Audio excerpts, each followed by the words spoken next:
Hi, this is Bill Stinnett with Sales Excellence, and today I'm really excited to talk about how do you maximize your sales performance. This is a topic that deserves more than just one segment, and in fact, we've got a whole section, if you will, or a whole category for this, and we'll be talking about this several times here as we roll through this continuing series. But let's address the first piece here, this how do you maximize your performance? I think it's certainly predicated on how do you measure performance. What is it? What does it mean to, what is sales performance based on, and what does it mean to maximize it? What would we be maximizing here? Well, I think that for most of us in this profession, and especially for the managers that we report to, and to the company leaders that we report to, sales performance comes down to putting up numbers, doesn't it? It comes down to achieving our goals and objectives, hitting quotas, hitting specific targets, either monthly, quarterly, or ultimately yearly, that contribute then to our overall company's revenue, which basically funds everything that we do. And so sales performance, I guess, comes down to dollars and cents, or euros, or whatever other currency you want to measure this by. But I like to break it down a little bit further than this, because just saying let's do more business, right? Let's just book more revenue. To try to increase your revenue, just let's work hard to try to increase revenue. It really, I can't get my arms around that. I end up finding that when salespeople just think about I need to put up more revenue, what they do is they just throw more hours at it. It's kind of like a numbers game, I guess, if you will, right? We think, well, if I put a few quarters in the slot and I pull the handle and I'm getting out, I don't know, let's say $100,000 per month. Well, if I put more quarters in and pull the handle more times, I'll get more money out. And that might be true. But there's a limit to this thing, isn't there? At least personally, I've found that I can only work about maybe 20, 21 hours a day. That is about the max that I could do. And so at some point, we have to think about not just selling harder or selling more.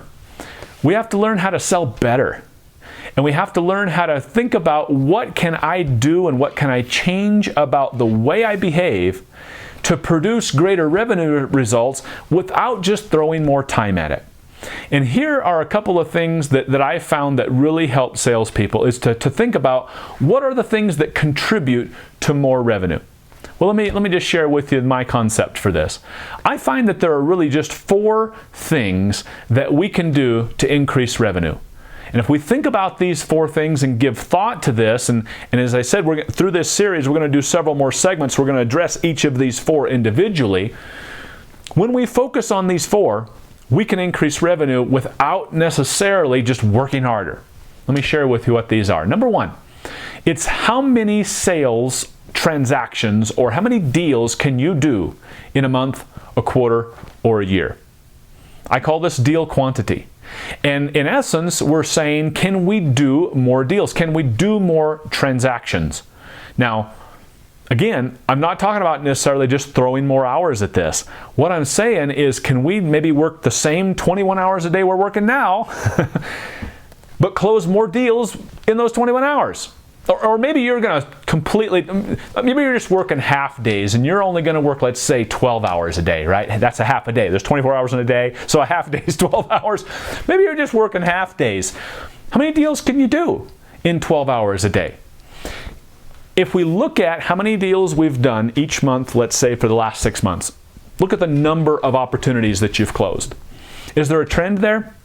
Do we see that, let's say, we're more effective at certain times of the year? There are more transactions we can do in certain periods throughout, let's say, our fiscal year versus, let's say, the seasons that we sell across. Look to see if you can find any trends over, let's say, the last 12 months in terms of the quantity of opportunities. But then we should be asking ourselves, really, what is it that's keeping us from doing more? Why, and if our average is, let's say, I'm doing 12 transactions a month, just picking a number out of the air here, what's keeping me from doing 14? Why can't I do 15, 16, 18, or maybe even 20? And the answer to that question, right, the impediments, what's holding us back? What's causing us to not be able to do more? That is a very effective exercise to think about and give some thought to. Most people that sit down and think this through, they'll say, well, one thing is time management, right? If I could get my arms around doing the right thing, more of the right things in a day and wasting less time on 4 or 5 other, maybe I could do more deals. Maybe it has to do with your own capacity to manage business, right? Maybe it's learning how to manage more deals at once. Maybe it's leveraging some tools like CRM or other kinds of planning tools that make you more effective so you can better manage 12 deals at a time instead of managing 10 deals at a time. There are a variety of things that are holding you back, but there are many things that you could potentially do or change, I believe, so that you could increase the quantity of deals you can do every month. And as I said, we're going to have other segments to focus on each of these 4, but doing more deals and thinking about how can I do more deals will help you. I hope you'll give that some thought and you'll think about it even before you see the next segment on exactly how to do more deals in a month. Number 2, deal size.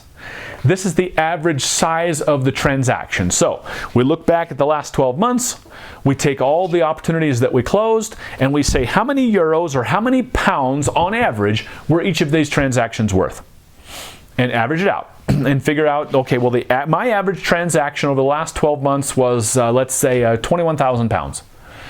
Great. That's a great place to start. It's a good benchmark, and I don't know how that compares to other people on your team. We might find that there are some that are able to do much larger deals and transactions. I want to find out how they've done that, right? Why can he do bigger deals than I'm doing? In other cases, though, because of the territory or the kind of a product focus that we have, you may not really be able to compare yourself to others, but compare yourself to yourself and ask, is there something that I could be doing? Well, ask it this way. What is it that's keeping me at only 21,000 pounds? Why can I not do 25,000 on average? What's keeping deals small? Why aren't I growing more of these to be bigger transactions? Why are these so many little pieces of business? Why can't I do the bigger bites, whatever size that might be? And as you think about, again, the things that are kind of impeding or kind of constraining or restraining the size of deals, you might be able to identify some things then that you could do or change that would help you to grow deals. One thing that's really, really common for most salespeople is cross-selling and upselling. It's looking at every opportunity in the pipeline and saying, what can I do to make this one a little bit bigger? How could I add something to this that the customer already needs? How could I talk to the customer about maybe upgrading to the next level of service that would be of value to them? And based on the things they're telling me, I can definitely see how it'd be valuable to them. How can we do that? How can we look at every opportunity in our pipeline and try to grow the size? Number 3 is velocity. And what we're speaking to here is how fast opportunities are moving through your pipeline.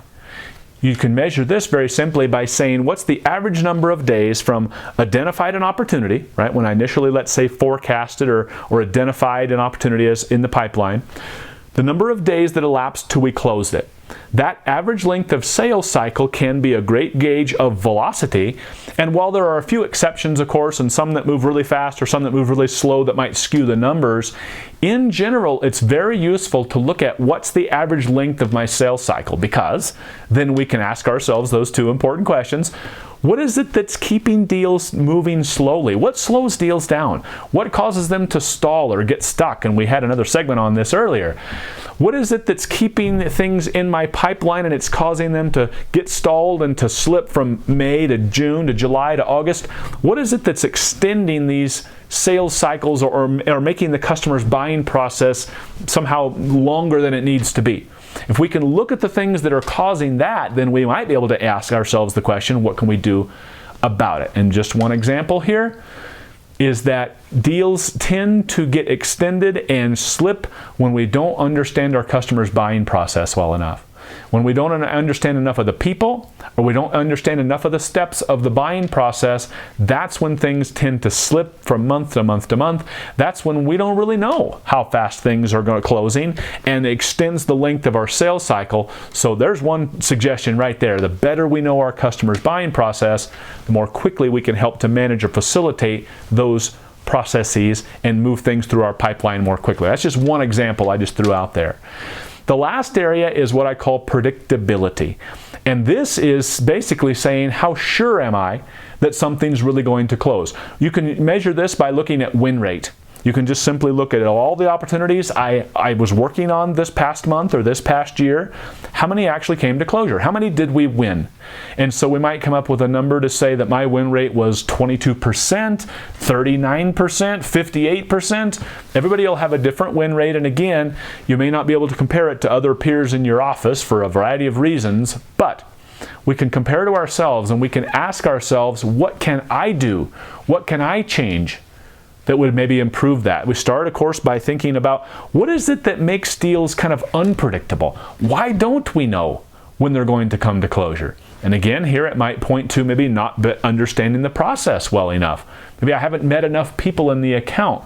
I can't anticipate or predict when this is going to come to, or even if it's going to come to closure. I have a very low probability or a very low, let's say, forecast accuracy. Well, getting to know more people and asking more questions can improve that. And again, that's just one of the ways that that can be done.